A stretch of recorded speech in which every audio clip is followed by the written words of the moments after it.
বন্ধুরা একটা খুবই খারাপ নিউজ পেলাম তাই জন্য ভিডিওটা বানাচ্ছি। খারাপ নিউজটা এটাই যে আমির খানের সাথে লোকেশ কানাগড়াদের যে মুভিটা হওয়ার কথা ছিল, একটা সুপার হিরো মুভি যেটা নিয়ে খুব হাইপ হচ্ছিল কদিন ধরে সোশ্যাল মিডিয়াতে আমরা দেখতে পাচ্ছিলাম।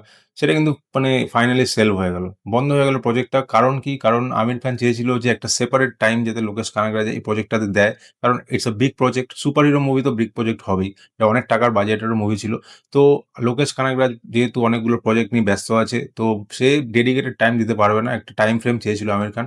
তো ওভারঅল এটাই বলতে চাইছি ও দুজনের মধ্যে কথাবার্তা মানে ঠিকঠাক জায়গায় পৌঁছায়নি। তাই প্রজেক্টটা বন্ধ হয়ে গেল ফাইনালি। ফ্যান্সরা সিরিয়াসলি এই মুভিটা নিয়ে খুব এক্সাইটেড ছিল। বাট আমার যেটা মনে হয় যে ভাই এইসব বেকার কথা। কারণ লোকেশ কানাগড়া হঠাৎ করে একটা এই কামাল হাসান আর রজনীকান্তকে নিয়ে মুভি বানাবে। ওই প্রজেক্টটা হাতে পেয়েছে। ওইজন্যই আমার মনে হচ্ছে এটা সেলভ হয়ে গেল। তো জানি না এদের একটা প্রায়োরিটি সবসময় সাউথের লোকেদেরই থাকে। আর এমনিতেই বলিউডের আমির খানকে নিয়ে গিয়ে কি করলো? একটা ক্যামিও হলো ওটা। ক্যামিওটা মানে একটা ক্যারেক্টারটাকে নষ্ট করে দেয়। আর বিজিএম ছাড়া ওই ক্যারেক্টারটার মধ্যে কিছু ছিল না। Worst cameo of Indian cinema. Okay দেখো একটা সাউথের রোলেক্সকে কত সুন্দরভাবে ওরা প্রেজেন্ট করেছিল। আর আমির খানকে দেখো কিভাবে করল। এটাই হয় সাউথ ভার্সাস বলিউড। ওরাও একটু করে, হ্যাটা করে ভাই, এটা মানতে হবে। আরেকটা নিউজ দিচ্ছি, ওটাও কিন্তু ভাই এক ধরনের ব্যাড নিউজই। কারণ ব্যাটেল অফ গালওয়ানের যে স্ক্রিন প্লে ছিল, যেটা স্টোরিটা ছিল, ওই স্টোরিটা কিন্তু অনেক মডিফিকেশন করা হবে। কারণ রাজনাথ সিং এর সাথে কিন্তু সালমান খানের অলরেডি একটা বৈঠক হয়েছে ২-৩ দিন আগে। তো ওই বৈঠকটা কি বলা হয়েছে? যেহেতু এখন ইন্ডিয়ার সাথে চায়নার রিলেশনটা ভালো, তাই গালওয়ানে কি হয়েছিল? আমরা সবাই জানি গালওয়ানে কি হয়েছিল। কত ইন্ডিয়ান স জওয়ান শহীদ হয়েছিল।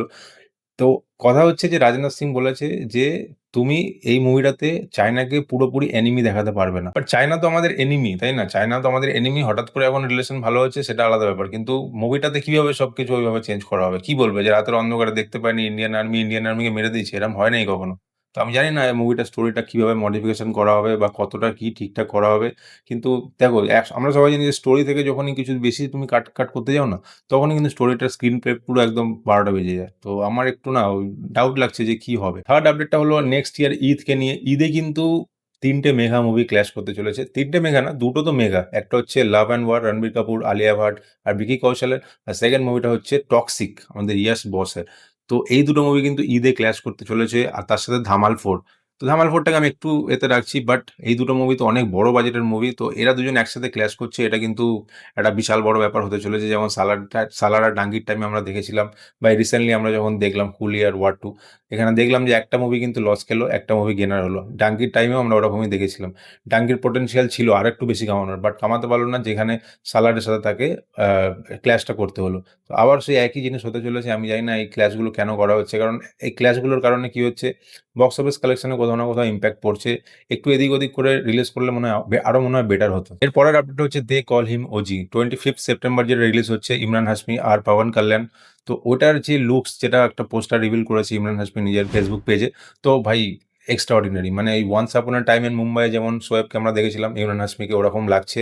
আবার মনে হচ্ছে যে ভাই সিরিয়াসলি ব্যাক করবে। কারণ অনেকদিন অনেকগুলো পরপর মুভি কিন্তু সব ইমরান হাশমি, 'ডিজাস্টার', 'ফ্লপ', 'বারে মিয়াঁ ছোট মিয়াঁ' বলছি, 'গ্রাউন্ড জিরো', তার আগে যে অক্ষয় কুমারের সাথে মুভিটা হলো 'সেলফি', সব কিন্তু সুপার ডিজাস্টার মুভি। তো ওকে এইভাবে ইউজ করা সাউথই পারে। পবন কল্যাণ আর ইমরান হাশমি দুজনকেই এত সুন্দরভাবে পোর্ট্রে করেছে। সিনগুলো, স্ক্রিন প্লে গুলো এত সুন্দর। আর তার সাথে যে বিজিএম দিয়েছে থামান, ভাই আলাদাই মজা লাগছে। তো আমার খুব এক্সপেকটেশন আছে এই মুভিটা থেকে। 25শে সেপ্টেম্বর রিলিজ হচ্ছে, তো দেখা যাক। হাইপ এর নেই এখনো অতটা। ট্রেলারটা আসবে কদিনের মধ্যেই। তো হাইপ অটোমেটিক্যালি বেড়ে যাবে। এর পরের আপডেটটা হচ্ছে রাজা সাবকে নিয়ে। অক্টোবর 23 প্রভাসের কিন্তু বার্থডে। ওইদিনকে কিন্তু রাজা সাবের ফার্স্ট সিঙ্গেলটা কিন্তু আসতে চলেছে, ১ম গানটা। আর এটাও শোনা যাচ্ছে 'কান্তারার 2' এর যে ইন্টারভ্যাল হবে, তখন কিন্তু রাজা সাবের ট্রেলার দেখাবে। আমার তো মনে হচ্ছে না এটা সঠিক নিউজ হতে পারে। বাট সিঙ্গেলটা, ১ম গানের সিঙ্গেলটা আসতে চলেছে ২৩শে অক্টোবর প্রভাসের জন্মদিনে। এটা কনফার্ম নিউজ। আর লাস্ট আপডেট, এটা আপডেট না অ্যাকচুয়ালি, আমি 'মিরাই' দেখতে যাচ্ছি আজকে রাতের বেলা। সকালে যেতে পারিনি। তো কালকে সকালে কিন্তু তোমাদের ভিডিওটা শেয়ার করে দেবো, রিভিউ করব। কেমন লেগেছে 'মিরাই'? আমার তো খুব এক্সপেকটেশন আছে মুভিটা থেকে। তো লেটস সি। আর ভিডিও ভালো লাগলে লাইক করে দিও। ইনফরমেটিভ মনে হলে চ্যানেলটা সাবস্ক্রাইব করে দিও। দেখা হচ্ছে খুব তাড়াতাড়ি। টিল দেন টেক কেয়ার দোস্ত।